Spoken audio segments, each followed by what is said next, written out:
Sud Radio, le coup de cœur des libraires. Valérie Expert, Gérard Collard. Bonjour Gérard. Bonjour Valérie. Chers auditeurs, amateurs de lecture. Allez chez vos libraires, ils ont besoin de vous en ce moment. Les temps sont durs pour tout le monde.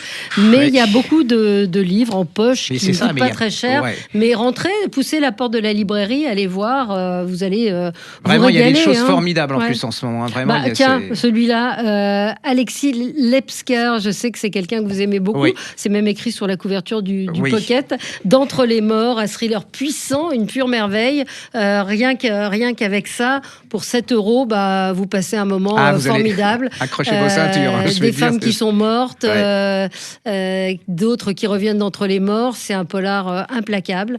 Moi, ça a été une découverte parce que je l'avais lu il y a quelques temps, mais là, plus il fait paraître ses bouquins, plus ça s'affine, plus ça devient grandiose, plus j'ai peur quand je les lis, plus je suis passionné. Et ceux-là, plus... ils font peur, hein. Ah ouais. Le dernier, là, c'est le dernier. On vous mettra le titre sur le podcast, mais quand on est enfermé, qu'on va étouffer, qu'on n'a plus que 17 heures pour. Ça, c'était celui dont vous avez parlé la semaine dernière. Ouais, c'est piqué, c'est pas piqué des airs. Hein. Alors, par quoi vous voulez commencer ? Alors, on en avait parlé la semaine dernière, et pour moi, c'est un chef-d'œuvre. Vous avez un cahier et des fiches maintenant. Pardon ? Vous avez un cahier et des fiches. Oui, j'en ai. Quand j'avais pas de fiches, je m'y retrouvais. Maintenant, j'ai des fiches, je m'y retrouve plus. Voilà. C'est le bouquin le début d'une trilogie. Enfin, c'est le deuxième.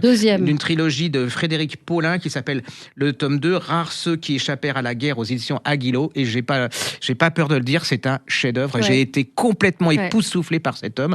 On parle souvent, vous savez, des romans qui parlent de géopolitique, d'espionnage, de guerre américain. Et là, alors, vraiment. Alors, déjà, on avait dit, les couvertures sont magnifiques. Franchement, c'est par ça que c'est joli, c'est graphique. C'est comme ça que je les ai découvertes. Voilà. C'est vraiment, j'étais attiré comme un ours par le miel. Et en fait, c'est la guerre il nous raconte. Il retrace l'Algérie. Oui. Allez-y. Non, mais je vous laisse. Non, allez-y, j'en ai parlé la semaine dernière. Là, le tome 2, il parle de la guerre au Liban. Et c'est absolument. Oui, parce qu'il y avait eu l'Algérie précédemment. Oui, il y avait l'Algérie. C'est ce que je voulais dire. Il y avait une trilogie absolument passionnante. Et là, cette fois-ci, c'est la guerre du Liban. C'est la guerre du Liban. Ça parle de ces otages français. Et il y a un immeuble qui s'appelle Drakkar, où sont cantonnés les soldats français, et ça explose, et il va y avoir, je crois, près de plus de 60 morts. C'est absolument abominable. Et c'est comment... Alors, vous êtes au quotidien, il y a un responsable qui est là, vous le suivez, il va perdre son fils dans l'attentat, et vous êtes... moi, je suis encore... J'ai vécu ça, le Drakkar, mais je ne l'ai pas vécu intensément comme quand on le raconte, on se rend compte de... Et puis, c'est aussi le rapport entre 1980 et 2025 de la politique, du personnel politique. Vous êtes en plein dedans, une certaine quand même médiocrité. Et puis, comment la France n'est plus ça va, moins elle a d'action là-dessus. Alors, les policiers se déplacent au Liban, se déplacent à Beyrouth, mais on se rend compte qu'en fin de compte, ils jouent plus. Il y a plus de jeu. Au niveau les Français, ils sont presque hors jeu. Et c'est la souffrance. C'est ces gens qui aiment ces soldats. Franchement, je peux pas vous le raconter parce que c'est très bien construit en plus parce que vous avez des personnages centraux, on va dire principaux, et puis autour gravitent d'autres personnages. Et c'est d'une densité. En fait, c'est un roman très dense. Ah oui, c'est incroyable. Vous êtes vraiment pris par l'histoire parce que c'est bien écrit en plus. C'est remarquablement bien écrit. Je trouve dommage qu'on ne parle pas plus franchement, j'avoue humblement qu'il y a encore 3 semaines, je ne connaissais pas. Si, mais il faut lire les 3 précédents sur la guerre d'Algérie qui sont absolument incroyables. Remarquables parce qu'à travers, c'est un romancier, c'est un écrivain magistral et qui vous emmène dans les arcanes de l'histoire à travers ces personnages. Donc ça s'appelle Rares ceux qui échappèrent à la guerre. C'est le 2e tome. Oui, et si vous ne comprenez pas trop ce qui se passe actuellement dans le Moyen-Orient, là vous avez, mais alors c'est incroyable parce que il éclaire la situation d'aujourd'hui. Vous comprenez les arcanes, le jeu des politiciens, en fait comment les grands empires se reconstituent sur nous. Où il y a là, c'est vraiment nous on est des bisounours. Il faut commencer par Nul ennemi comme un frère, qui est le premier, et Nul ennemi comme un frère, ça vous amène effectivement, c'est le premier ouvrage de cette trilogie. J'en parle très très mal, mais c'est vraiment parce que j'ai été vraiment... c'est un chef-d'œuvre. J'en suis parvenu encore. C'est vraiment... pour moi, j'attends le tome 3. Et puis, c'est surtout que ça m'aide à mieux comprendre ce qui se passe actuellement, comment on voit la communication, comment voilà, c'est incroyable, je veux dire incroyable. C'est un remarquable auteur dont on ne parle pas assez. Ah oui. Et c'est il faut incroyable. Absolument le Et mea culpa, lire. parce que j'ai parlé de beaucoup de bouquins d'espionnage américains ou anglais et tout, et là on avait quelque chose d'énorme à côté de chez nous. Enfin, c'est chez nous, c'était vraiment et donc incroyable. L'éditeur, c'est Aguilo, que je ne connaissais pas, pardon. Mais franchement, formidable moment de lecture et encore une fois, la guerre d'Algérie précédemment, ensuite le Liban, et qui fait effectivement le parallèle avec aujourd'hui les conséquences de cet attentat du Drakkar sur la politique aujourd'hui. Moi, j'ai lu Karine Thuil, La guerre par d'autres moyens. Alors là aussi, c'est un livre qui se dévore parce que vous ne pouvez pas vous empêcher de faire des parallèles. Ouais. C'est un président de la République qui a quitté l'Élysée et qui tombe dans l'alcoolisme. Il est accusé d'un certain nombre de malversations. Ça tourne autour aussi de ses femmes, de sa nouvelle femme, de son ex-femme. Il est dans une spirale. C'est en fait après le pouvoir. Qu'est-ce qui se passe après le pouvoir? Donc il est dans une forme, d'auto-destruction. Et Karine Thuil, moi j'avais bien aimé le précédent également qui s'appelait Les choses humaines. Et là, en fait, elle connaît très très bien l'univers politique. Elle connaît très bien l'univers médiatique. Ça parle également de MeToo, des violences faites aux femmes. Ça parle mais surtout le portrait de ce président. Avec sa jeune femme, encore une fois, toute ressemblance serait fortuite, mais c'est franchement, vous êtes vraiment dans les coulisses du pouvoir aussi, avec les manipulations, les trahisons, ce qu'il y a derrière le glamour, c'est vraiment j'ai envie de dire, cette comédie humaine du pouvoir et de la déchéance après le pouvoir. C'est parfois glaçant même. La guerre par d'autres moyens, Karine Thuil, c'est un roman très puissant. Vous ne le lâcherez pas, c'est chez Gallimard dans la collection blanche. Alors en ce moment à Paris, c'est vrai que ça fait très parisien, mais je sais qu'il y a plein de gens qui viennent de toute la France visiter Paris. Et en ce moment, il y a une magnifique exposition au musée Jacques Marron, André, oui, sur Artemisia. Et, alors il y a un magnifique roman, un magnifique livre qui est paru. Parlez avec bien beaucoup dans le de micro. reproductions aux éditions Culture Espace. Mais si vous avez moins d'argent, il y a un très beau numéro de Beaux-Arts sur. Je vous mets. Voilà. Oui. En fait, Artemisia, c'est une femme incroyable. Si vous voulez connaître Artemisia, vous lisez le bouquin de Lapierre, Alexandra Lapierre, qui est paru en poche. C'est absolument. Alors cette femme, c'est une des premières femmes qui va vivre de son art, qui va se servir de la peinture pour être libre, pour s'assumer. Elle a un talent. Ses peintures. Si vous connaissez le Caravage, il y a une espèce entre les deux, interconnexion. Et puis c'est surtout l'histoire de cette femme, c'est-à-dire qu'on est en 1611 à Rome. Elle va être violée par son précepteur, qui est le meilleur ami de son père. Il va y avoir un énorme procès qui va être retentissant. Ils vont gagner ce procès et elle va se retrouver à Naples où elle va être riche, elle va être célèbre, et c'est surtout aussi la concurrence. Alors cette femme, c'est presque une féministe avant l'heure, c'est-à-dire qu'elle prend son destin en main, elle veut être libre, et puis c'est la concurrence incroyable artistique entre Rome, Florence, Naples. C'est absolument. Lisez le bouquin, la biographie le romancé de Alexandra Lapierre chez Pocket, et je fais le rapprochement avec le parallèle. Le nouveau d'Alexandra Lapierre qui vient de paraître, qui parle d'une écrivain australienne qui s'appelait Miles Franklin, que je connaissais pas du tout. Alors là, elle m'a fait complètement découvrir ce personnage, qui est une jeune femme issue d'un milieu plutôt aisé. Les parents sont agriculteurs, enfin, ils ont des terres avec des vaches et tout ça, c'est plutôt genre cow-boy. Et puis, elle va décider d'écrire un livre. Elle veut être libre, elle aussi, où elle va décrire, alors, sous pseudonyme, parce qu'on c'est à l'époque, ça se fait pas, une femme, voilà. Et donc, elle va écrire un roman dans lequel elle va c'est ce besoin de liberté, d'être une femme libre, et ainsi de suite. Elle va écrire un deuxième roman. Le problème, c'est que on va découvrir son vrai nom, que c'est une femme. Ça va très très mal se passer avec l'establishment australien. Elle va partir aux États-Unis sans sous. Elle va se retrouver secrétaire d'une responsable féministe de Chicago. Après, elle va partir, il y a la guerre, elle va se retrouver en Angleterre. C'est un parcours de vie absolument incroyable. Elle veut pas se marier. C'est vraiment la mère des féministes australiennes. Et elle va repartir en Australie. Elle va écrire des dizaines de romans sur le thème du bush, on dit le bush. Elle est hyper célèbre là-bas. Alors, c'est vraiment, il y a des milliers de kilomètres, on ne la connaissait pas du tout. C'est vraiment une grande découverte parce que souvent, on refait Artemisia, c'était quand même relativement connu. Elle, personne ne la connaissait. Enfin, moi, je ne connaissais pas Miles Franklin, hein, ça j'avoue. Oui, non, moi non plus, oui.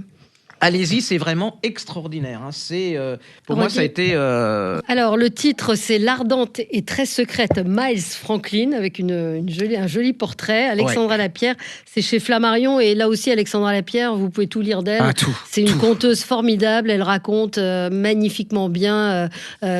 beaucoup, ces femmes et celle-ci, moi je connais. Là, c'est vraiment une découverte. Oui, non, vraiment, elle fait. C'est une vraie découverte. Hein. Vous allez voir, vous allez dire ça, c'est comme un polar, c'est comme génial. Ouais, franchement, une découverte, c'est toujours bien de découvrir comme ça des personnages. Et puis c'est bien parce qu'actuellement, on remet à niveau toutes ces femmes qui ont été importantes dans le monde de l'art ou dans le monde de l'écriture, qui avaient été quand même oubliées complètement, ou que les hommes avaient quand même ces sociétés très conservatrices avaient minimisé l'importance. Hein. Et lisez Artemisia franchement. Allez à cette exposition. Allez voir cette exposition. Le numéro de Beaux-Arts est absolument magnifique. Et si vous avez un peu plus de moyens... On vous entend plus, un peu plus de moyens. Si vous avez un peu plus de moyens, vous allez acheter le magnifique bouquin aux éditions Culture Espace qui s'appelle Artemisia, héroïne de l'art. Fait un télo là. Pas mal.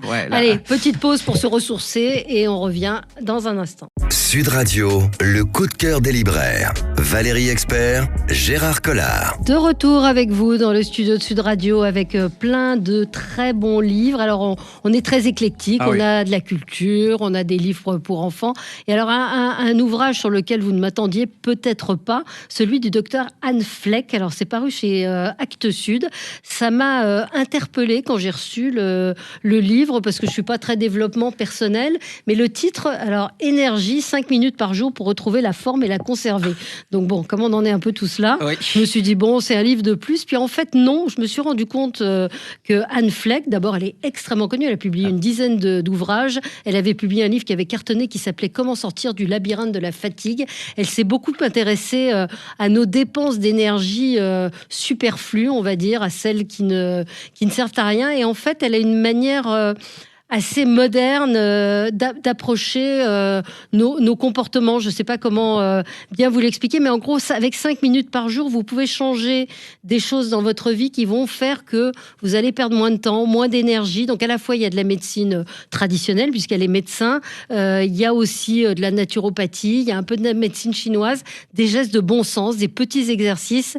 Et franchement, j'ai trouvé que c'était un livre intéressant qui donne des petits trucs. Moi, c'est le 5 minutes par jour qui m'a plu. C'est que je me suis dit qu'avec 5 minutes, on pouvait véritablement changer des choses, retrouver la forme. Il n'est jamais trop tard pour bien faire. Donc 5 minutes, ça s'appelle Énergie, 5 minutes par jour pour retrouver la forme et la conserver. C'est chez Actes Sud. Je m'y mets. Oui, vous allez vous y mettre. Dès que je quitte le studio, allez. Je m'y mets. C'est vrai que dans cette émission, il y a tout. Il y a tout le genre de littérature, genre de roman. Et moi, j'adore cette fille. Hein. C'est Laurence Perrin, Le cœur invincible, chez Kalman Levy. Alors souvent, il y a les critiques. Ce côté méprisant. Oui, c'est du feel good. Mais ça veut rien dire. Enfin, je veux dire, ce mépris. C'est un vrai écrivain. Et le dernier qui vient de paraître, Le cœur invincible, ça m'a beaucoup touché. Alors, c'est l'histoire, on est à New York. Hein. C'est l'histoire de deux femmes. Alors, il y a Zahira. Elle a 23 ans. Elle habite à Brooklyn. Elle va se mettre en couple avec un jeune homme. Tout va bien, elle est plutôt heureuse, elle adore sa mère, elle a été adoptée, hein, et puis elle va tomber enceinte. Et le problème, c'est qu'elle se pose la question, ils ont déjà un plan de carrière, vous savez, lui va rentrer à l'université, on est à New York, ça coûte cher, hein. Est-ce qu'elle le garde ou est-ce qu'elle le garde pas? Et à New York, dans un autre côté, c'est à Manhattan, c'est Holly, elle a 39 ans, alors elle est joaillière, elle est riche, elle aime les grands restos, et puis il y a un moment, il va y arriver quelque chose, il va se passer un événement, je vous laisse le découvrir dans le métro, elle va être poursuivie sur les réseaux sociaux pour ce qu'elle a fait, je vous laisse découvrir. Et les deux vont se rencontrer à un moment. Oui, mais les quel deux est le truc histoires en fin se de croisent. compte, c'est que cette jeune femme, Asia, elle a été adoptée. Elle décide de retrouver sa mère. Et sa mère, bien sûr, c'est Holly. Et c'est la rencontre de ces femmes qui sont improbables. Elles ont rien de commun apparemment. C'est un magnifique roman. Vous êtes dedans, vous lâchez pas. C'est comme un doudou, vous savez. J'aime bien ces genres de... Et ça pose la question relativement quand même qui est... Est-ce qu'une mère a le droit de choisir d'être mère ? Est-ce qu'elle peut dire non, je ne veux pas cet enfant, sans que la société la juge au nom de la morale, ou que vous avez tellement de chance, vous n'avez pas le droit parce qu'il y a tant de femmes qui n'ont pas d'enfants. Voilà. Et puis aussi de la condition des jeunes actuellement dans nos sociétés, d'avoir les moyens, avoir une carrière. Est-ce qu'on peut être mère ? Est-ce qu'on peut même par rapport aux jeunes couples, est-ce qu'on peut C'est magnifiquement fait, c'est tendre, c'est lucide, ça n'a rien de neuneux. On est en plein dedans et j'ai adoré ce bouquin. Voilà, j'ai passé un magnifique roman tout c'est vrai, en se posant cette question. Est-ce que les femmes, voilà. C'est comme vous dites, c'est des livres qu'on lit, qu'on prend du plaisir à lire, qui posent un certain nombre de questions, qui sont plutôt bien écrits. Et qui a un grand public, ce qui fait de permettre, souvent lu par des jeunes, de leur dire, mais voilà, de poser la question. Vous avez le droit de choisir ce que vous voulez faire et de ne pas être jugé pour ce que vous allez, votre choix. Je trouve ça, c'est vraiment un très très beau livre, et les retours des lectrices et des lecteurs est absolument excellent. Donc c'est Laurence Perrin. C'est Le Cœur Invincible chez Calman Lévy, et c'est voilà, c'est un très très bon roman. Bon, très bien. C'est pas chez Gallimard, mais voilà. Et souvent on s'emmerde moins que chez Gallimard. Non, mais il y a des trucs bien. Chez Gallimard aussi. Chez Gallimard, moi j'ai beaucoup aimé. Oui, mais il y a des trucs aussi. Je trouve que médiatiquement on parle beaucoup des livres très valorisés, les bouquins de Gallimard, alors que d'autres éditeurs on les regarde de haut. Et je trouve qu'il y a de très très bonnes choses autres que chez les éditions comme ça de renom. De renom, vous avez raison. Toc. Mais en même temps, il n'y a pas de raison de ne pas parler de bons livres. Je suis d'accord avec vous. Qui sont chez Gallimard et qui nous ont plu. Donc voilà. Il est énervé. Un petit livre de cuisine pour faire les légumes. Vous qui adorez les légumes. Je sens que dans cette pièce, entre les réalisatrices, les techniciennes, j'ai pas fait. Ça s'appelle Avant, j'aimais pas les légumes. 65 recettes simples et savoureuses chez Hachette. Et vous n'aimez pas les. Et moi, j'ai adoré. Voilà. En plus, c'est simple. C'est pas le genre. Je suis incapable de les faire parce qu'il y a des trop belles photos et que voilà. Et vous avez les patates douces rôties au pesto de pistache. Je suis désolé, ça doit être. Vous allez faire ça ça a l'air. Hein. Les courgettes sauce au yaourt pistache et menthe. En fait, dans les légumes, tout est une question d'assaisonnement. Je pense que absolument. La salade de blé, pêche et haricots verts. Non mais voilà, vous n'allez pas me dire que je serais pas capable de faire ça, franchement. Non. Et c'est un magnifique bouquin. Et c'est en comment? On avait parlé la semaine dernière, on va me dire que j'en avais... oui, oui, c'est très bien. Je l'ai lu et ça marche très bien. C'est L'étrange et fabuleuse Henriette, chez Little Urban d'Héloïse Solt. C'est une petite fille qui adore les endives et qui est mise de côté parce que chez les enfants, on n'aime pas les endives. Et donc, si on aime les endives, on n'est pas normal. Absolument. Et là, c'est un magnifique album pour leur réapprendre à aimer les légumes. Avec ça, vous n'avez plus d'excuses pour ne pas aimer les légumes. Pour ne pas manger de légumes. Donc, avant, j'aimais pas les légumes. 65 recettes simples et savoureuse chez Hachette Cuisine de Hacha Happy Body. Je ne sais pas si c'est un nom. Il y a le gazpacho en taille, il y a le risotto de petites épeautres aux champignons, il y a les tomates farcies à la crème de thon, les dips de courgettes, voilà, plein de choses. C'est vrai qu'on ne mange pas assez de légumes et il faut manger. Mais c'est pas de notre faute, parce que souvent on nous a fait des légumes qui étaient la betterave pleine d'eau, le haricot vert avec les fils, les endives où il y a de l'eau et tout. Non, c'était alors que là, quand c'est fait avec, en plus c'est joli, c'est plein de couleurs les légumes. Ouais, non, c'est sûr. Non, mais franchement, là, je vais me mettre en colère, mais je vive les légumes.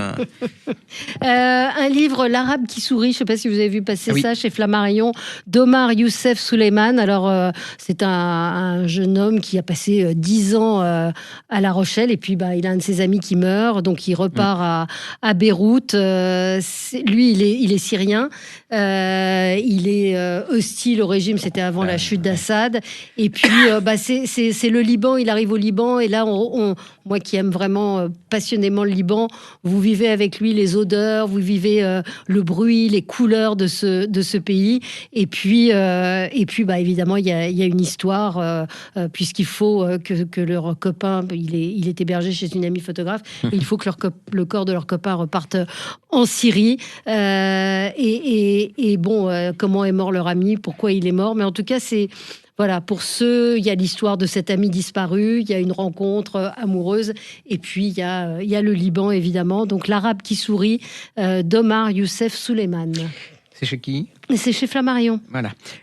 Moi, j'adore cet homme. Il s'appelle Jean-Luc Banalek. Alors, malgré le prénom, c'est le plus allemand des Bretons ou c'est le plus breton des Allemands. Il est allemand et il écrit des romans qui se passent en Bretagne et avec son fameux commissaire Dupin que j'adore. Ouais. Il est gastronome, il est gourmand, il est même limite, il s'empiffre. Enfin, il est... Voilà. Et ces romans se passent toujours en Bretagne. Et là, il y a un commissaire de Concarneau, sa vieille tante meurt. Elle meurt dans son sommeil, donc il n'y a pas de problème. Il va la voir pour voir le corps. Et là, il se fait attaquer. Donc il y a quelque chose qui n'est pas normal. Apparemment, la mort est naturelle, mais pas si naturelle que ça. Et il y a le commissaire Dupin qui va venir à sa rescousse pour essayer de trouver ce qui s'est passé. Et le problème, c'est que cette femme est richissime. Elle a des héritiers. Et apparemment, l'homme ou la femme qui a tué cette femme, eh bien, elle appartient à la famille. Donc, chaque membre de la famille, vous imaginez le truc, à l'enterrement, est un suspect potentiel. C'est absolument... C'est diabolique. Je trouve ça... Alors, c'est diabolique. Ah oui. Non, mais et puis, en plus, il a cet art de découvrir... Il aime la Bretagne. C'est-à-dire que là, vous en prenez plein de vagues, le Crachin, les Bretons. Enfin, vous êtes en plein dedans pour pour 300 pages. Vous partez presque gratuitement en Bretagne. Et c'est la découverte. Quand vous allez être accro, une fois que vous en avez lu un, en plus, ils sont en poche. Les autres, c'est des petits formats. Donc, il n'y a aucun problème au niveau... Celui-là, il est en presse de la Cité. C'est vraiment... J'adore ce type. C'est-à-dire que c'est quand même un Allemand qui parle presque le mieux de Bretagne. Et je ne savais pas, mais il est hyper célèbre en Allemagne parce qu'ils ont tourné des séries sur ces romans sur ces romans bretons. Qui se passent... c'est vraiment... Et le commissaire Dupin, qu'est-ce que j'aimerais rencontrer un flic comme ça, quoi. Enfin, il est... Mais vraiment... Puis alors, vous savez, c'est un peu comme vous. Il voit des sucreries, il fait « Non, il ne faut pas que je prenne ça. » Et puis, il va dans le marché, il prend du fromage. C'est vraiment génial. Ouais, c'est vivant. Et c'est vraiment la Bretagne, on est en plein dedans. C'est l'antithèse, mais on peut aimer les... ça fait du bien. Toute forme de polar. Et donc, ça s'appelle Jean-Luc Banalek, le monsieur, et il s'appelle Les Fantômes du Finistère. C'est aux presses de la Cité, et tous les autres sont en poche. Donc, et ça marche très, très bien. Moi, je les ai mis comme ça, et ça fonctionne très, très bien. Je vous avais parlé de Papate, mais je vous en reparle. Donc, c'est le livre de Soledad Bravi. C'est vraiment... Alors, Papate part en tournée mondiale, mais... En fait, elle a une particularité quand elle naît, c'est que elle chante, elle fait wa wa wa, mais quand elle fait wa wa wa, ça endort tout le monde. Et donc, c'est assez génial, wa wa wa, et elle fait wa wa wa. Et quelle belle voix! Et dès qu'elle se met à faire wa wa wa, et elle endort tout le monde, ses frères, ses sœurs. Les illustrations sont... C'est joyeux, c'est gai, ça fait rigoler les enfants. Regardez le podcast, on vous le mettra. C'est vraiment c'est alors, génial. Elle décide d'écouter de la musique dans le métro, elle se met à chanter. Qu'est-ce qui se passe? Tout le monde s'endort dans le métro. Et puis, elle fait un grand concert et qu'est-ce qui se passe? Tout le monde s'endort également. C'est génial. C'est franchement c'est joyeux, c'est drôle, c'est mignon. Voilà, Papate et ses Soledad Bravi qu'on adore. C'est chez Loulou et compagnie. Voilà, on a fini pour aujourd'hui et puis la semaine prochaine encore des livres. Et allez chez vos libraires, allez-y, vous allez voir la lecture, c'est formidable. À la semaine prochaine. Sud Radio, le coup de cœur des libraires. Valérie Expert, Gérard Collard.